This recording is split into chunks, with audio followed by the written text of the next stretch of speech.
Un pêcheur comme pas les autres.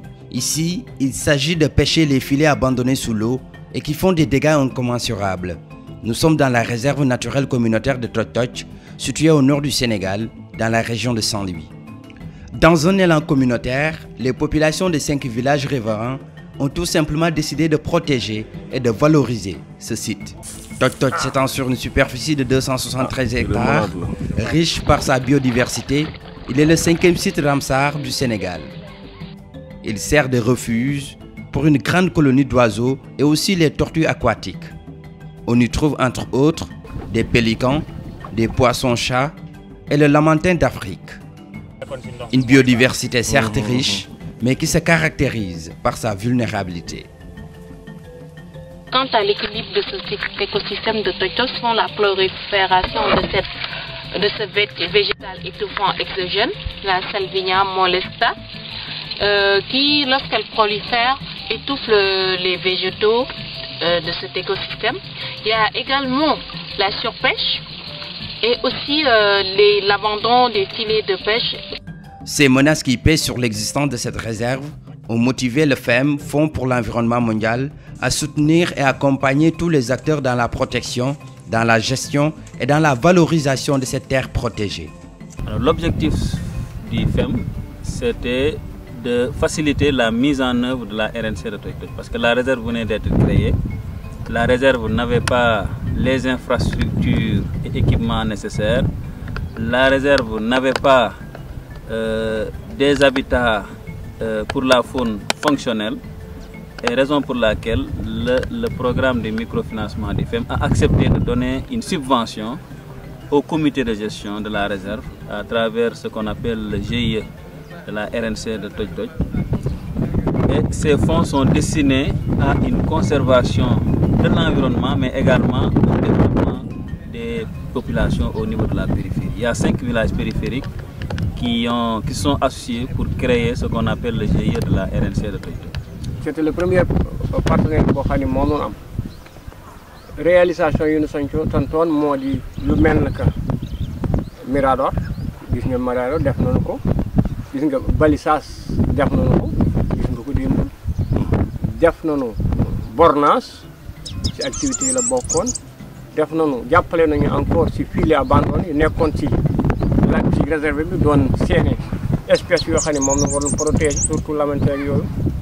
Def nañu ko, def nañu pancarte, def nañu ko, jàppale nañu ci lu mel ay tableau yoo xam ne maanaam mooy jëmmal réserve bi ci circulation foofu nit mën jóge xam ni réserve am na fi.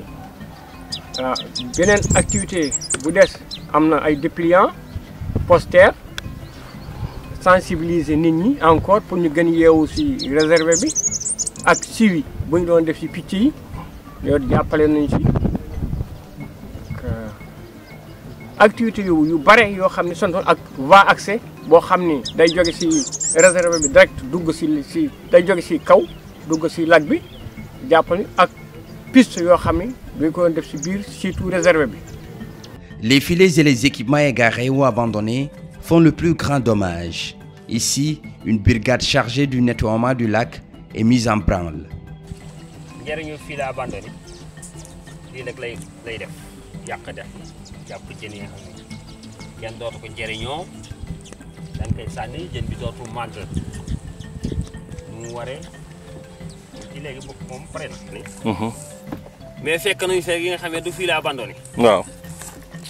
loolu lay wane ni mool yi ñuy def ñoo ko tey beneen bi li ñu leen expliqué xanaa dégguñu ko wala suñu ko déggee lu ñu leen expliqué neexu leen. Mais nous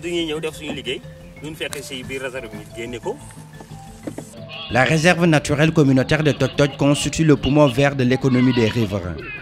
Aujourd'hui, pour une gestion durable de ces ressources et la réduction de la pauvreté, les règles d'exploitation sont mises en place. C'est dans ce sens que le FEM appuie les activités génératrices de revenus des groupements féminins. À travers un fonds qu'on appelle le fonds FAED, le fonds d'appui à l'environnement et au développement, un montant d'environ 2 millions a été donné principalement aux femmes au niveau de la périphérie pour pratiquer soit des activités génératrices de revenus, soit du commerce, du petit commerce, ou bien des activités liées à l'agriculture au niveau des villages. Et cela génère des revenus quand même qui peuvent aujourd'hui appuyer un peu les populations dans leur volonté de soustraire cette partie à l'exploitation humaine.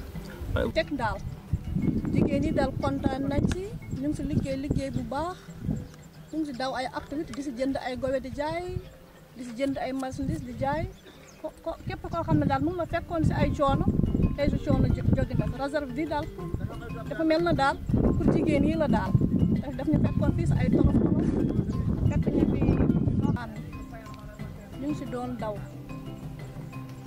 amoon nañu 2 millions tey ñoo ngi si ay 5 millions yu teg daal jigéen ñi daal kontaan nañ si ñu ngi si liggéey bu boobu daal dañu bëgg tey moom si demee ba waa FEM dellu si waat fii ñu xam ne ñun moom lu ñu dimbale woon puus ñu ngi si taxaw bëgg nañ fi ay élevage lu ne bëgg nañ fi def ay poulet ganaar bëgg nañ fi def daal loo xamante ne li suñu waa FEM ñëwaatee fii ñuy seet si daal ñu xam ne neex nañu puus. alal boobu mu dugal daf ko jox village ñu si jigéen ñi di si liggéey góor yi di si liggéey ci tool yi jigéen ñi di si liggéey si seen njaay kon déjà loolu rek mën na tax nit ñi tey njëriñ baa ngi beneen njëriñ bi mooy tey gox bi on est connu à travers le monde parce que déjà dugg nañu site Ramsar. Toj Toj est un site dédié à la conservation de la biodiversité au bénéfice direct des communautés locales.